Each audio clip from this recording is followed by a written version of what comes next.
Good morning everyone, welcome to my channel Shilpa's daily life. আমার এই নতুন ব্লগে তোমাদেরকে জানাই অনেক অনেক ওয়েলকাম আর অনেক অনেক ভালোবাসা। তো এখন বেজে গেছে সকাল 8:10 আর এখন আমি এই যে এদিকে চানাচুর মুড়ি নিয়ে বসেছি আর চা নিয়ে বসেছি। তো আজকে হচ্ছে বিজয়া দশমীর পরের দিন। তো তোমাদের সবাইকে জানাই বিজয়া দশমীর অনেক অনেক শুভেচ্ছা, আর বড়োদেরকে জানাই আমার প্রণাম, আর বাচ্চাদেরকে জানাই আমার ভালোবাসা। ঠিক আছে, তো চলো এখন আমি চাটা খেয়ে নিই। আর আজকে তো কাজ শুরু, এবার বিজয়া দশমী শেষ, তো বর চলে গেল কাজে। আজকে নাইট ডিউটি রয়েছে ওর, রাত্রিরেতে ওই বিসর্জন ঘাটে ডিউটি রয়েছে। তো বিসর্জন ঘাটে কতকগুলো ঠাকুর বিসর্জন হচ্ছে, সেগুলোকে কাউন্টিং করে করে রাখতে হয়, এই হচ্ছে ব্যাপার। আবার তারপরে ছুটি আছে, সেই লক্ষ্মী পুজোর পরে খুলবে অফিস। আর আমাদের এখানে না দশমী মানে দুর্গাপুজোর থেকে লক্ষ্মী পুজোতে বেশি আনন্দ হয়, কারণ লক্ষ্মী পুজোর সময় এখানে প্রচুর প্রচুর ঠাকুর উঠে, আর অনেক অনেক ঠাকুর উঠে, প্রায় 10 ছাড়া ছাড়া ঠাকুর, 10 হাত ছাড়া ছাড়া। তো সবটা তোমাদের সাথে শেয়ার করব। আর আমি তো বারবাড়ি থেকে বাড়ি চলে এসেছি। তো কি কারণে হঠাৎ করে চলে আসলাম, আজকে আসার কথা ছিল বাট তাড়াতাড়ি চলে আসতে হলো। তো কি কারণে এসেছি সেটা অবশ্যই তোমাদের সাথে পরে শেয়ার করব। তো চলো আপাতত আমি চাটা খেয়ে নিই।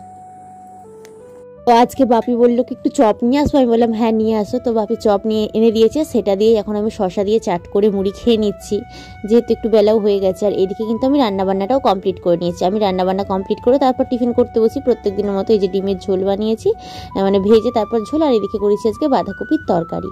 তো এটাই ছিল দুপুরে রান্না, আর সম্ভবত কিছু সেদ্ধ দিয়েছিলাম। দুপুরবেলা কোনো রকম ভিডিও করা হয়নি। এখন সন্ধ্যাবেলা বসে গেছি একটু লিকার চা, সাথে খিদে পেয়ে গেছিলো, সেই কারণে মুড়ি নিয়ে বসেছি। আর বসে বসে ভাবছি প্রত্যেক বছর তো দশমীতে আমি বাড়িতে নিমকি বানাই, মানে দশমীর আগে বানিয়ে রাখি, দশমীতে খাওয়া হয়। এই বছর বানানো হয়নি, বানাবো কি বানাবো না এই ভাবছিলাম। ভাবতে ভাবতে ভাবলাম না, একটু বানিয়েই ফেলি, কারণ শ্বশুরমশাইও খেতে ভালোবাসে আর আমার বড় খেতে ভালোবাসে। তো সেই কারণে এখানে কিন্তু আমি বানিয়েই ফেলছি। এই যে বেশ কিছুটা পরিমাণে ময়দা নিয়েছে, খুবই অল্প পরিমাণে এইবারে বানিয়েছিলাম, যেহেতু পুজো শেষ, এরপরে আবার লক্ষ্মী পুজো চলে আসছে, বাড়িতে খাওয়া দাওয়া হবে। তো সেই কারণে আমি ভাবলাম একটু অল্প পরিমাণেই বানাই।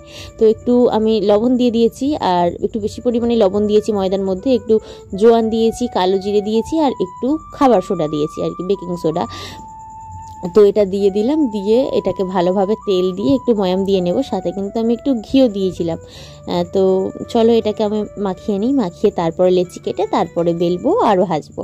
তো শাশুড়ি মা যদিও আমাকে কোনো বছর হেল্প করে না সেইভাবে, মানে প্রথম বছর আমাকে দেখিয়ে দিয়েছিল কীভাবে করতে হয়, তারপর থেকে আমি প্রত্যেক বছর একাই করতাম। আর এই বছর একটু অসুবিধা আছে, একা একা সবটা পেরে উঠি না। তো শাশুড়ি মা এই বছর একটু কেটে কেটে দিল, আর আমি ভেজে নিলাম, বেশ আর কি আমারই সুবিধা হলো, তাড়াতাড়ি হয়ে গেল আর কি কাজটা, এই হচ্ছে ব্যাপার। হয়ে দেখে আমি লেচি কেটে নিয়েছি, মাত্র 4টে হয়েছে আর কি, 4টে ডো বানিয়ে নিয়েছি লেচি কেটে। আর এটাকে এবার আমি বেলে নেব, একটু মোটা করে বেলতে হয়, আমি হয়তো একটু পাতলা করে বেলে ফেলেছিলাম। তো এই হচ্ছে ব্যাপার। তারপরে তো ছুরি দিয়ে কেটে নিয়েছিলাম পিস পিস করে, বরফি আকারে ছোট ছোট করে আর কি। দেখতেই পাচ্ছ প্রথমে কিন্তু আমি কেটে নিয়েছিলাম, তারপরে এই যে শাশুড়ি মা আমাকে হেল্প করে দিচ্ছে। তো এরকম হেল্প করে দিলে বেশ ভালোই লাগে, তাড়াতাড়ি কাজটা হয়ে যায়। আর একা করলে একটু পরিশ্রমটা বেশি হয়, মনে হয় যে আমাকে একাই করতে হচ্ছে। আর যদি শাশুড়ি মা একটু হাতে হাত লাগিয়ে করে দেয়, তাহলে মনে হয় যে না ঠিক আছে, দুজনে মিলে কাজও করলাম, তাড়াতাড়িও হলো, আর মাইন্ডটাও ঠিক থাকলো দুজনেরই। তো এই হচ্ছে ব্যাপার, যাই হোক করে দিয়েছে। আর আমি এদিকে কড়াইতে ভাজতেও বসিয়ে দিয়েছি। তো এটা হয়ে গেল।